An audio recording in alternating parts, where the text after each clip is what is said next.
Wilayah di sini dimaksudkan sebagai tempat atau ruang bagi warga negara atau penduduk untuk dapat hidup dan menjalankan aktivitasnya. Di sini ada beberapa wilayah batas dari berbagai negara. Pertama itu ada wilayah daratan, wilayah lautan. Dari wilayah daratan, daratan tidak sepenuhnya dapat dimiliki oleh sendiri oleh suatu negara. Perbatasan wilayah suatu negara umumnya disepakati melalui suatu perjanjian antar negara. Perjanjian tersebut dapat berbentuk bilateral atau multilateral. Batas wilayah suatu negara dapat terwujud melalui ada batas alamiah, batas buatan, atau batas secara geografis. Batas alamiah yaitu batas suatu negara lain yang terjadi secara alamiah, misalnya dalam bentuk pegunungan, sungai, dan hutan. Batas buatan yaitu batas suatu negara dengan negara lain yang sengaja dibuat oleh manusia dalam bentuk pagar, tembok, kawat berduri, dan pos penjagaan. Batas secara geografis yaitu batas wilayah yang satu negara dengan negara lain dapat ditentukan berdasarkan letak geografis yang melalui garis lintang dan garis bujur. Terus yang kedua itu ada wilayah lautan. Wilayah lautan sebagaimana wilayah daratan, wilayah laut pun memiliki batasnya. Pada mulanya ada dua konsep, yaitu res nullius dan res communis. Yang res nullius itu yaitu konsepsi yang menyatakan bahwa laut itu dapat diambil dan dimiliki oleh setiap negara. Terus res communis itu konsepsi yang beranggapan bahwa laut itu adalah milik masyarakat dunia sehingga tidak dapat diambil oleh dimiliki setiap negaranya. Jadi tidak semena-mena untuk masuk. Jadi saat ini wilayah laut yang masuk dalam wilayah negara tertentu disebut perairan wilayah atau teritorial. Di luar wilayah laut merupakan laut bebas atau perairan internasional. Pada tanggal 10 Desember 1982, PBB menyelenggarakan Konferensi Hukum Laut Internasional ketiga di Jamaika. Hasil konferensi itu ditangani oleh 119 peserta. Konferensi ini menetapkan bahwa wilayah laut terdiri atas hal-hal sebagai berikut. Pertama tuh ada laut teritorial, zona ekonomi eksklusif, terus landas kontinen, dan landas benua. Indonesia merupakan negara maritim yaitu sepertiga bagian dari negara Indonesia adalah laut. Indonesia memiliki garis pantai sekitar 81.900 km dan Indonesia memiliki batas darat.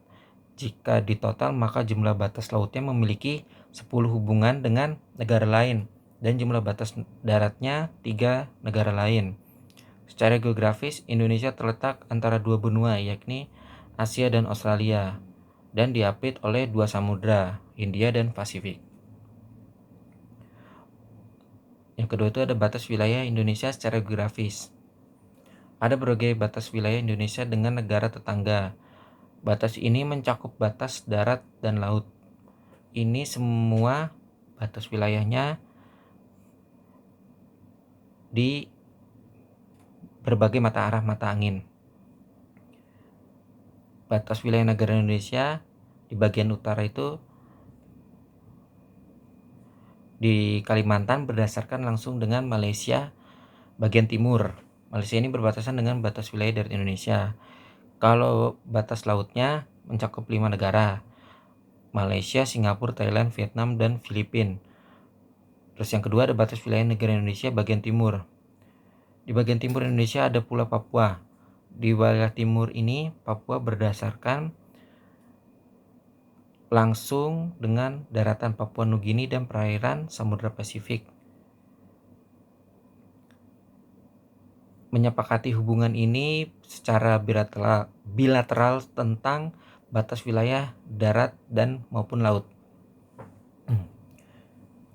Terus yang ketiga itu ada batas wilayah negara Indonesia dengan bagian selatannya. Untuk batas darat Indonesia berbatasan langsung dengan Timor Leste, dan untuk batas lautnya ada perairan Australia dan Samudra Hindia.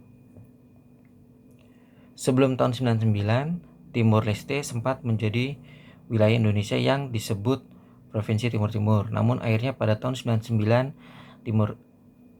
ia memisahkan diri dari Indonesia untuk menjadi negara sendiri.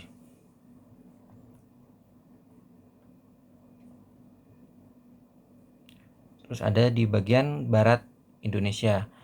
Batas Indonesia berbatasan langsung dengan Samudra Hindia dan perairan negara India. Secara geografis, daratan Indonesia terpisah jauh dengan daratan India, tapi keduanya memiliki batas wilayah pulau di mana ada titik tertentu di sekitar Samudra Hindia dan Laut Andaman. Pulau tersebut ialah Pulau Ronde dan Pulau Nicobar. Masuk ke tujuan dan fungsi negara. Fungsi negara, setiap negara mempunyai fungsi berhubungan erat dengan tujuan dibentuknya negara tersebut. Fungsi negara dapat dilihat sebagai kegiatan negara untuk mencapai cita-cita dan harapan sesuai tujuan negara agar menjadi kenyataan. Di sini ada beberapa menurut ahli fungsi negara. Pertama itu ada John Locke. John Locke membagi fungsi menjadi 3. Di sini ada fungsi legislatif, eksekutif, dan federatif. Yang pertama tuh ada legislatif, yaitu membuat undang-undang.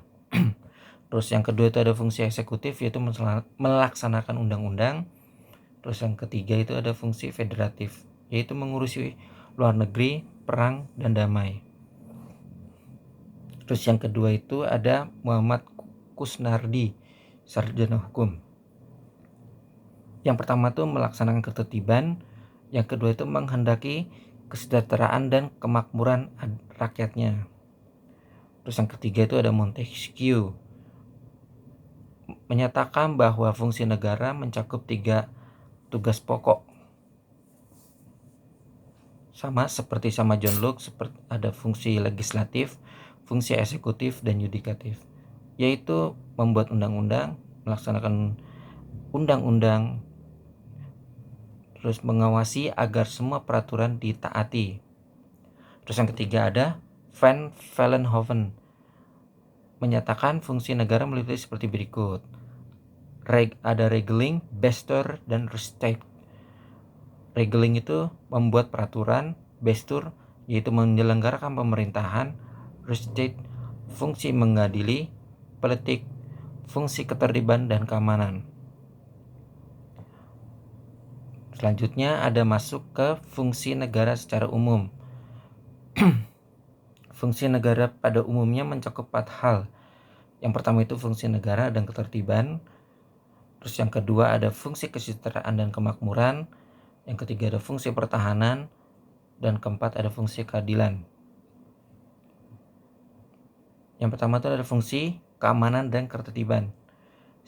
Stabilitas negara yang kondusif menjamin terlaksananya program-program pembangunan dengan lancar. Oleh karena itu, negara harus menjaga keamanan dan ketertiban di negaranya. Selain itu, keamanan dan ketertiban dapat mencegah bentrokan dan pertikaian yang terjadi antar manusia di dalam kehidupan masyarakat sehari-hari. Terus yang kedua itu ada fungsi kesejahteraan dan kemakmuran. Suatu negara dibentuk dengan tujuan untuk menciptakan kesejahteraan dan kemakmuran rakyat. Oleh karena itu, negara berfungsi untuk berusaha sebaik-baiknya menciptakan kesejahteraan dan kemakmuran rakyat. Usaha tersebut antara lain dengan pembangunan di segala bidang dan menciptakan sistem ekonomi demi tercapainya kesejahteraan dan kemakmuran. Terus yang ketiga itu ada fungsi pertahanan. Fungsi pertahanan adalah yang sangat penting bagi kelangsungan hidup bangsa dan negara. Pertahanan negara akan menentukan bertahan atau tidaknya sebuah bangsa dan negara. Fungsi ketahanan negara berkaitan dengan pertahanan dari serangan negara lain. Oleh karena itu, diperlakukan pengadaan alat pertahanan negara seperti personil keamanan yang terlatih dan tangguh. Seperti di Indonesia, yaitu seperti Tentara Nasional Indonesia atau TNI.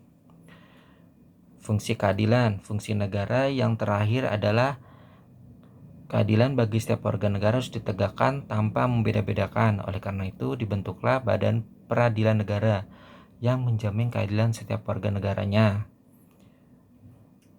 Jadi itu adalah fungsi negara secara umum. Terus yang ketiga itu tujuan negara.